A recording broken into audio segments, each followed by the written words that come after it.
another increases dramatically. Therefore, throughout the agonizing weeks of this war, Ukraine's President Volodymyr Zelensky, along with numerous Sorry, last thing I gotta say is the opposite of appeasement is awarment, okay? Awarment. And appeasement, or the counter to appeasement, could have only happened under a non-nuclear proliferated state, okay?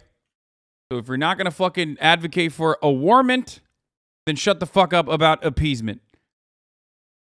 Ukrainian civilians and diplomats have pleaded with the West, America, and NATO to assist the country by ordering a total closure of the skies above to Russian warplanes. A no-fly zone. To create a no-fly zone over Ukraine. Sanctions now! Sanctions now! The accurate description of what people mean by a no-fly zone is actually an aerial combat zone. A no-fly zone, if people understood what it means World War III. Because if an American pilot shoots down a Russian pilot, that's a Bro, they did such a good job going against their fucking no-fly zone propaganda for years and years and years because they were using it against like fucking Libya and shit. It's so funny seeing like, you know, Marcus Aurelius Rubius over here fucking talking about how like devastating a no-fly zone would be. You know what I mean? Oh, what's up, dude? That's crazy. I'm just surprised. What happened? Oh, all of a sudden, you know, you can't do a no-fly zone against a fucking nuclear power. Oh man, wild. So why does nobody yell at these motherfuckers for appeasement versus awarment? They're doing appeasement. They're conceding to Russia. They're literally, not only are they conceding to Russia, but they're literally telling Russia exactly what their flight movements are. Okay, they're constantly fucking telling Russia exactly what their flight patterns are, what their flight movements look like. They are limiting the level of intelligence that they're allowing Ukrainians to have on their side. Duchess Evie, thank you for the 5 get the subs.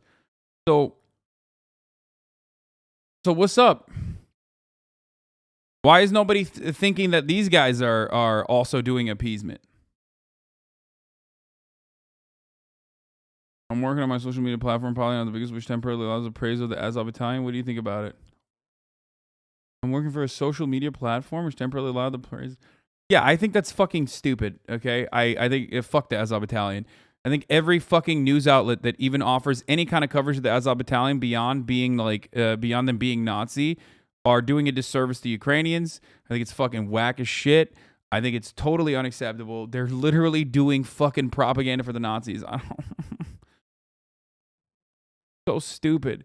They are fucking Ukrainians, not as hard as Russia is right now, but like they're fucking future Ukrainians super hard. declaration of war. Many parliaments within NATO allied countries of Eastern and Northern Europe like Estonia, Latvia, Lithuania, and Slovenia have all called for the no-fly zone to be established. But despite all of these urgent requests, poll after poll carried out across countries in Western Europe have consistently shown low support among the general Western European public for a no-fly zone over Ukraine. However, the same cannot be said of the American public, where several polls there have shown consistently high support for one throughout the invasion, like a poll from Reuters on the 4th of March that showed 74% of Americans supported the implementation of a no-fly zone, a CBS poll from the 11th of March that found 59% of Americans supported one, and a Quinnipiac poll from the 16th of March that found nearly 1 in 3 Americans still disagreed with President Biden's decision to not. Wait, did Moldova also call for a no-fly zone? Oh, you know they did. You know they did, dude. Are you kidding me? Explosions reported in Kyiv, retaliation of Putler asking for the sinking of Moskova, I guess. Americans don't even understand what a no-fly zone means and what consequences it has. Okay, first of all, Corn Pop TV, you'd be one of those stupid Americans if you didn't watch me all the fucking time, okay?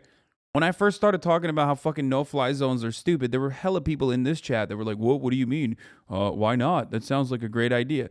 And the reason why most Americans have this opinion, and I don't even like hate them for it, even though they are bloodthirsty for the most part. The reason why they're hitting Kiev Oblast right now because of Moscow most likely. But the reason why most Americans have this is because most Americans have this opinion is because they've been lied to over and over again. They've been propagandized like nonstop about no-fly zones and its efficacy. Like they make it's a propaganda term, no-fly zone. That's why they think it's different than Article 5, NATO. That's why they think it's different than fucking. Same with NATO, actually. Why do most Americans talk about letting Ukraine join NATO? That's not different than a no-fly zone.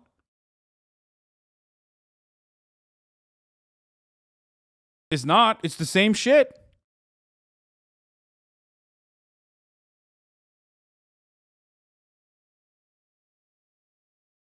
It's the same shit.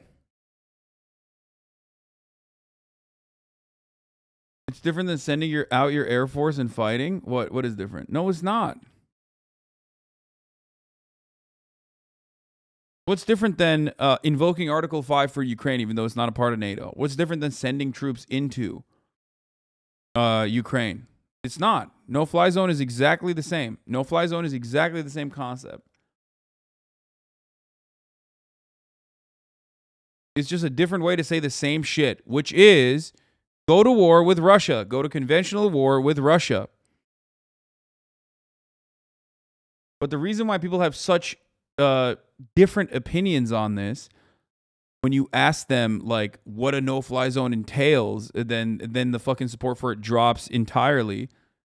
And it's still like way, way lower than, again, going into heated conventional war with Russia. The reason why there's such differences in opinion is propaganda. That's the difference. Not impose one. But despite all of this public pressure within, and the mounting pressure coming in from NATO allies, and the Ukrainian government and civilians, President Biden and NATO have thus far continuously resisted. A lot of chat is saying they don't know what it is, strangely enough. A no-fly zone is when the United States and all of the NATO forces, like they did in Libya, decide no enemy fucking flights can occur over a certain area, over a certain territory, like they did in Libya. What that means is you have to send your boats, you have to send your drones, you have to send your Air Force into that region and drop Russian planes, okay? That means conventional war.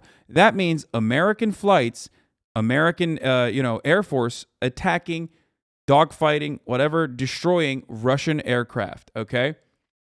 It's the exact same as American boots on the ground military fighting against Russian military and like shooting each other.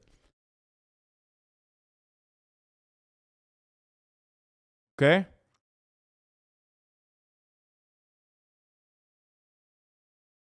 Did these pleas and steadfastly refused to implement the no-fly zone over Ukraine, and they are unfortunately correct to continue doing so. Exactly. And these are all of the many reasons why. Despite the apparent fact that many Americans are in favor of the no-fly zone, I'd also wager that most of those Americans don't really understand what a no-fly zone actually means. It means setting up a zone, in this case the entirety of the airspace above Ukraine, and then demanding that no flights from anyone take place through that zone. The biggest danger with declaring a no-fly zone like that. Well, I should have just played the video. But instead, I'm going to serve you the ad at the top of the hour. But there is a no ad zone. That's called being a subscriber. For $5 a month or for free, with the Twitch Prime that is, you too can have a no ad zone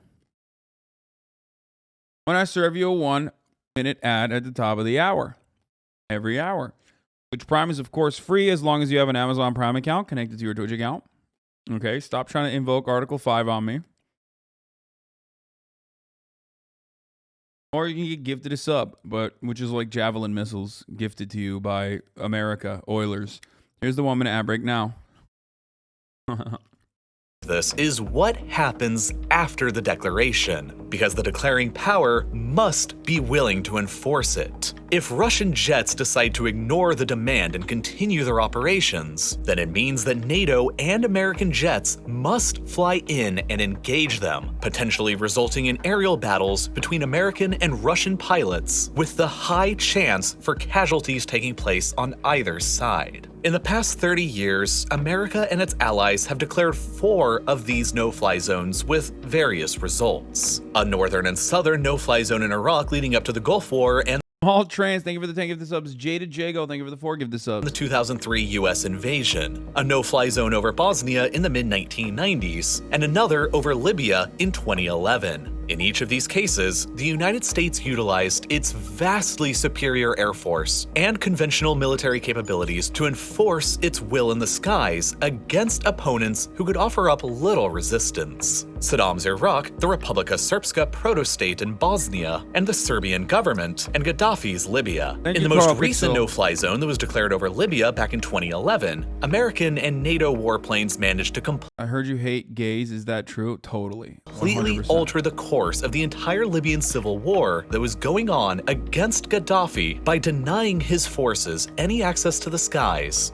Dude, can you think about a more like fucked up thing than telling another nation state they can't fly their own fucking aircrafts against like rebel forces that they're trying to fucking stop? How crazy is that? Like China comes in. Imagine a world in which like, you know, January 6th was actually not police officers like allowing these psychos to come in and break into like the halls of Congress. And instead, like they were just like murdering politicians and shit. And the American police force was, and the American military was like trying to stop that from happening. And then China's like, no, you can't do that. We're going to blow you up. And they did. The Chinese Air Force came in and like blew up the American Air Force. That's what's going on in Libya. That was totally appropriate, by the way. The Serbs were killing and raping Muslims. Yeah, I know, bitch. I know. Shut the fuck up. I know. Why are they in Libya? Are the Serbs killing and raping Muslims in Libya? Is that what you're talking about right now? Because that's not what I'm talking about. Why did you bring that up here? And even then, there were a million different fucking diplomatic options that could have been exercised that, you know, that we failed to do so and then went for the fucking final option there. And bombing his strategic positions on the ground. I hate this. So a no-fly zone in Serbia was unjustified as well. I mean, there were fucking unjustifiable bombing campaigns in the process of that. Okay, there were. Like, it's true. As much as I, you know, yearn for a Titoist Yugoslavia, okay? It's so fucking annoying that people constantly, you know, throw this out as like, yo, there's no other way. They had to kill like fucking people broadcasting on the television station. Like it had to be done. They had to drop like a metric ton of fucking bombs.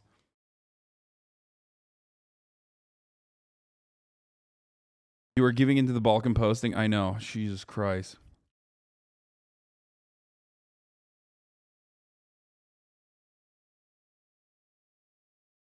You're messing Balkan people's business. Back off. And NATO didn't lose a single plane throughout that entire operation because they were overwhelmingly more powerful. But a no-fly zone over Ukraine would be inherently different from all of these because Russia possesses far, far more capabilities to and nukes, motherfucker. It's not Libya. They got retaliate nukes than any other target of an American no-fly zone has before. Despite Russia's military setbacks in Ukraine, the Russian armed forces are generally still considered to be the second most powerful in the world behind the United States, with the second highest number of ballistic missile submarines in service, and one of only 3 militaries worldwide that operate strategic bombers. But the greatest military asset that Russia possesses that none of those other regimes in the past did is a lot of nuclear weapons. In fact, Russia has at its disposal the single largest nuclear arsenal in the world, with approximately 6,000 total warheads. For the sake of comparison, the United States has only around 4,000 warheads, and of all the nuclear weapons in the world combined, Russia owns nearly half of them. Of critical importance to understand, however, these 6,000 warheads can be divided into 2 different categories: strategic arms and tactical arms.